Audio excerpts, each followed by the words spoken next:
आरती साठे नावाच्या प्रवक्त्या, ज्या भाजपच्या प्रवक्त्या होत्या, 2023 मध्ये त्यांची भाजपच्या प्रवक्त्या म्हणून नियुक्ती झाली होती. आता त्यांचीच नियुक्ती हे मुंबईतल्या उच्च न्यायालयाच्या न्यायाधीश म्हणून झालेली.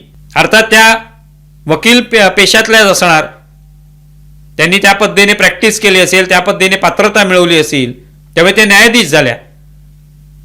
पण त्यावर लगेच आक्षेप घ्यायला सुरुवात झाली की भाजपच्या प्रवक्त्यांची नियुक्ती न्यायाधीश म्हणून केली. मुळातच त्या आता भाजपच्या प्रवक्त्या नाही आहेत. त्यांनी त्याचा राजीनामा गेल्या वर्षीच दिलेला आहे.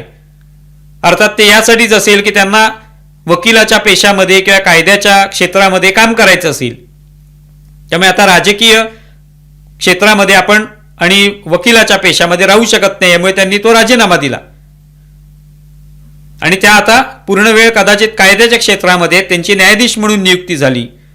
तर त्यावर राष्ट्रवादी काँग्रेस शरद पवार गटाचे जे आमदार आहेत रोहित पवार यांनी लगेच आक्षेप घेतला की हे कसं काय चालेल, याच्यामुळे निश्चितपणे त्या ठिकाणी भेदभाव होतील. या न्यायाधीश असताना अर्थातच त्या ठिकाणी एकतर्फी निकाल दिला जाऊ शकतो, अशा पद्धतीने त्यांनी म्हणण्याचा प्रयत्न केला. मुळातच ते आता भाजपामध्ये नाहीत आणि त्याचा भाजपाचा राजीनामा दिल्यानंतर त्यांनी जो काय कायद्याचा अभ्यास केला असेल, त्याच्यात आणखी प्रगती केली असेल आणि तिथून त्या न्यायाधीश झालेल्या आहेत.